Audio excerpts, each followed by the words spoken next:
अस्सलाम वालेकुम listeners. Novel मेरी रहनुमा इस कलम नूर राजपूत एपिसोड 8। आज तो रो ने हद ही कर दी। शाले बेचारी जिसका दिल बहुत नाजुक था, सिसली क्लब वाले वाक्य के बाद वो बहुत परेशान थी। इनफैक्ट वो रो भी चुकी थी। अब वो गुस्से से बोल रही थी, इसे ऐसा हरगिज नहीं करना चाहिए था। वैसे मानना पड़ेगा क्या शैतानी दिमाग पाया है रो ने। हम सोच भी नहीं सकते थे वो जो इसने आज कर दिखाया। डायरेक्ट ने खुले दिल से तारीफ की थी रोन की। पूरी नाइट बर्बाद कर दी इसने, और तुम इसकी तारीफ कर रही हो। जिम्मी को भी बहुत गुस्सा आ था। वैसे शुक्र करो रो ने ये काम एक ही क्लब में किया है, वरना क्या भरोसा इसका पूरी रोम की बाजार में वो चांद चढ़ा देता।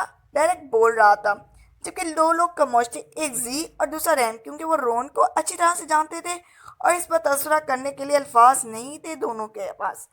अब बस कर जाओ तुम लोग, इसका जिक्र छोड़ दो। शैतान है वो, क्या भरोसा तुम लोग जो इसकी इतनी तारीफें कर रहे हो, क्या पता वो यहाँ भी हाजिर हो जाए। शाले ने कौ से कहा था, कितना डरती हो तुम इससे। जी को देखो क्या पंच मारा था। डायरेक्ट और जमी अब हंस रहे थे। मुस्कुराहट तो जी और रैम के चेहरे पर भी फैली थी। पर इसने वो सब किया कैसे? रैम तुम कुछ बताओगे? जी पहली बार बोली थी। एक हाई पिच्ड साउंड सीडी को इसने हाथ ट्रॉक पर चला दिया था, जिसे आवाज़ बहुत बड़ी कोई खौफनाक सुनाई देती है। अगर ज़्यादा देर ऐसी आवाज़ में रहा जाए तो कोई बहुत नुकसान होता है इंसान को। इसके सुनने की सलाहियत खत्म हो सकती है। रैम बता रहा था, मनूस मारा खुद तो कानों पर पता नहीं क्या लपेट रखा था। नुकसान तो हमें ही होता ना। शाले का गुस्सा खत्म ही नहीं हो रहा था। अगर मुझे मिल जाए ना तो कसम से गर्दन रोड़ दूंगा इसकी। जिम्मी जज्बात में कुछ ज्यादा ही बोल गया था। ये जिम्मी, क्या मेरे बारे में कुछ कह रहे हो? किसी ने अचानक जिम्मी की गर्दन पर हाथ रखा था। कोई जिम्मी के साथ चलना शुरू हो चुका था और जिम्मी को लगा था इसकी धड़कन बंद हो चुकी है। वो कोई और नहीं, रोन था। जिम वो सब साथ साथ चल रहे थे। काफी रात हो चुकी थी और वो लोग क्लब का मसला हल करके ही क्लब से निकले थे। अब वो लोग पैदल ही चल रहे थे। किसी को भी ये ख्याल नहीं आया था कि रोन अब फिर आ सकते हैं। शाले की भी रूह फना हो चुकी थी। या बताओ ना, मैंने सुना मेरे बारे में कुछ कहा जा रहा है। रोन असली कबासत के साथ मुस्कुराया था। नहीं, मैं वो मारे खौफ के वो जिम्मी से कुछ बोला ही नहीं जा रहा था। इट्स इनफ रॉन, अब बहुत हो चुका। अब की बार रैम आगे आया था। और रियली अभी तो मैंने कुछ नहीं किया। रोन सारी दुनिया जहां की मुस्कुराहट चेहरे पर सजाकर बोला था। जिमी को कुछ महसूस हो रहा था। रोन का हाथ अब इसकी गर्दन से फिसल कर कमर तक पहुंच चुका था। वो इतने कोप में मुबतला हो चुका था कि पूछ ही नहीं सका कि रोन तुम क्या कर रहे हो। छोड़ो जिमी को रोन। रैम को भी इसकी आज वाली हरकत पर काफी गुस्सा आया हुआ था। ओके, छोड़ देता हूँ। लो, छोड़ दिया। रोन ने अपने हाथ जिमी से दूर हटा लिए थे। तभी अचानक एक ट्रक फुल स्पीड के साथ इनके पास से गुजरा था। और ये क्या हुआ था? जिमी हवा में उछला था काफी ऊपर और फिर ट्रक की पिछली साइड से जा लगा था जैसे ट्रक मकनातीस हो। और जिमी लोहा जो ट्रक से ऐसे चिमट गया था। बचाओ, मुझे बचाओ! जिमी की चीखों ने पूरे रूम को हिला दिया था। किसी के समझ में भी कुछ नहीं आया था कि हुआ क्या है। Oh shit! रैम के मुंह से निकला था। यकीनन इस ट्रक में रोन के चेले थे। बचाओ! जिमी की चीखें अभी भी सुनाई दे रही थी। ट्रक इसने काफी आगे बिल्कुल गया था। रोहन के कहके किसी जिन की तरह गूंजे थे। अब बचा सकते हो तो बचा लो जिम्मी को। रोहन ने कहा। ट्रक के पीछे दौड़ लगा दी। रोहन, मैं तुम्हें नहीं छोड़ूंगा। रैम इसके पीछे भागा था। पहले जिम्मी को तो बचा लो। रोहन भागते हुए हंस रहा था। रोहन के पीछे रैम भागा था। रैम के पीछे डायरेक्ट, उसके पीछे जी और सबसे आखिर में जी के पीछे शाले। एक लाइन लगी हुई थी। देखने वाले इन्हें रोम के पागल कहते थे। रोन ने सबको भगाया हुआ था। ये टैलेंट सिर्फ और सिर्फ रोन के पास ही था, जो सारी दुनिया को अपने पीछे भगा सकता था और चाहे तो दुनिया को अपनी उंगलियों पर भी नचा सकता था। जिमी की चीखें अभी तक फजा में गूंज रही थी। पता नहीं रैम इसे बचा भी पाया था या नहीं, या रोन इसे पूरी दुनिया की सैर करवाने वाला था। ये तो सिर्फ वक्त ही बता सकता था। वो नदी का एक किनारा था जहाँ वो बैठी हुई थी।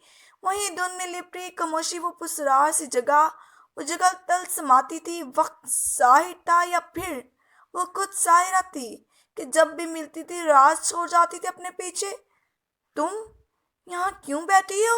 वह इसके पास जाने की कोशिश कर रहा था। और कहाँ जाऊं मैं? इसने उल्टा सवाल किया था। यहाँ तो काफी ठंड है, तुम बीमार हो जाओगी। वो फिक्रमंदी से बोला था। ये ठंड तो रगों पे में सरायत कर चुकी है। अब तो कुछ महसूस होता ही नहीं होता, ना ठंड और ना दर्द। आदत सी हो गई है। वो बोल रही थी। एक बात पूछूं तुमसे? अब वो पूछ रहा था। पूछो, इसने कहा। कौन हो तुम? मैं तुम्हें जानना चाहता हूँ, आखिर क्या रिश्ता है तुमसे मेरा? कौन हो तुम? प्लीज बता दो मुझे। मैं तुम्हारे बहुत करीब हूँ। तुम चाहो तो मुझे जान सकते हो। बस हाथ बढ़ाओ। अब महसूस करके देखो। अगर कुछ महसूस हुआ तो समझ लेना मैं तुम्हारा ही एक हिस्सा हूँ। एक गुमशुदा हिस्सा जिसे अपने वक्त पे अपने असल से मिलना है। वो जवाब दे रही थी इतनी गहरी बातें। वो बहुत बड़े राज की बात कह गई थी। शायद वो ये समझने में सदियां लगा देता। झील का पानी बहुत आहिस्ती से बिना आवाज के बह रहा था। इतनी गहरी खामोशी अचानक छा गई। वो इससे कुछ फासले पर बैठी थी। इसका चेहरा झील की तरफ था, पर कमाल है वो चेहरा आज भी नहीं देख पाया था। देर मत करो। अगर देर करोगे तो खो दोगे मुझे, वो कह रही थी। और न जाने कौन सा अजीब सा डर था इसके लहजे में। अचानक इसके गिर्द धुआं उठने लगा। वो इस धुएं में गायब होना शुरू हो चुकी थी। रुको, कहाँ जा रही हो तुम? इसे वाकई देख कर दी थी। वो इसे खत्म होती नजर आ रही थी। फिर अचानक सब कुछ खत्म हो गया। बस वहां धुआं ही धुआं था। नहीं, वो एक तरफ से चलाया था और फिर अपनी चीख के साथ ही इसकी आंख खुल गई। फहद का दिल जोर जोर से धड़क रहा था। या अल्लाह, ये क्या माजरा है? ये जवाब था और ये ख्वाब था। और आज फिर वो आई थी। फहद उठ बैठा था। वो सोफे पर ही सो गया था। इसने टाइम देखा, सुबह के 3 बज रहे थे। वह सोफे से उठा था। साइड टेबल पर रखा हुआ पानी का ग्लास उठाकर पिया। फिर वो कमरे में टहलने लगा था। आखिर ये सब क्या है? कौन है वो और क्यों आती है मेरे ख्वाब में? अचानक इसकी नजर मेज पर रखी हुई डायरी पर पड़ी। मैं तुम्हारे बहुत करीब हूँ। तुम चाहो तो मुझे जान सकते हो। फहद के जेहन में इसकी आवाज गूंजी। और फिर इसने बिना कुछ समझे वो डायरी उठा ली। अब वो इसे पढ़ने वाला था।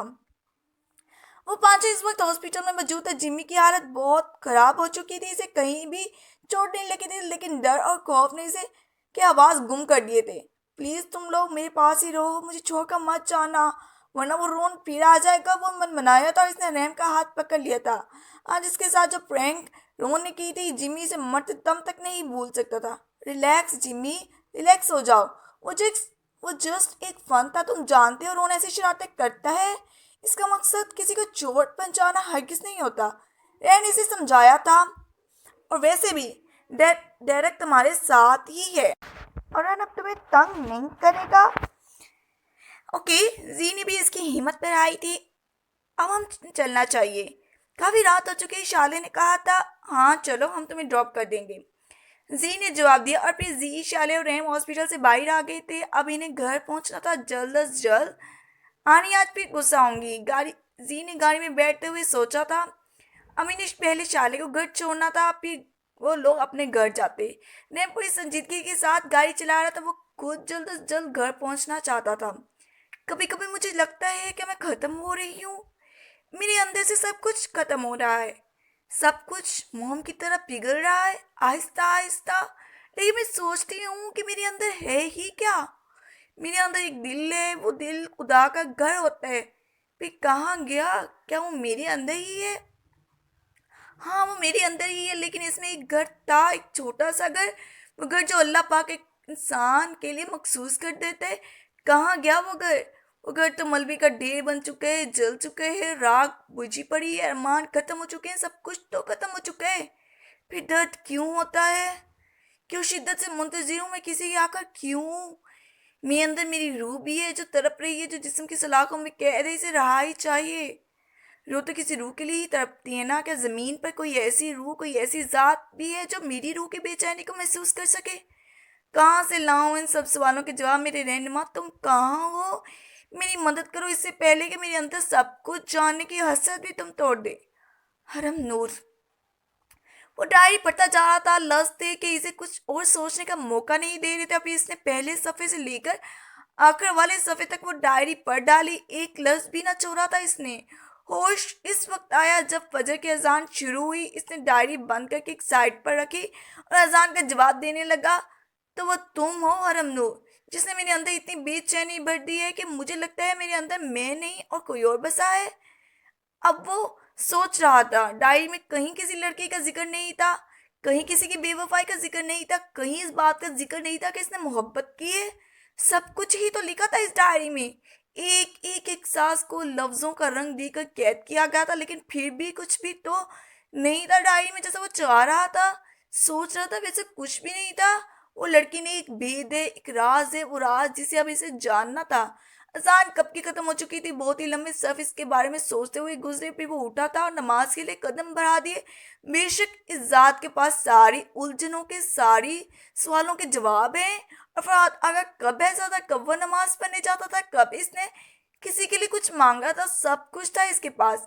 फिर इसको ऐसा बना दिया गया। कभी कभी हमें तोड़ मरोड़ के एक सांचे में डाला जाता है, किसी और के लिए बनाया जाता है। इसे भी बना दिया गया था, लेकिन पहले तोड़ा गया फिर जोड़ा गया। इस तोड़ जोड़ का भी अपना ही एक मजा है। और वो रब तोड़ता इसी को है जिसे अपने हाथों से संवारना होता है। और इसी के साथ होती है एपिसोड खत्म। अल्लाह हाफिज।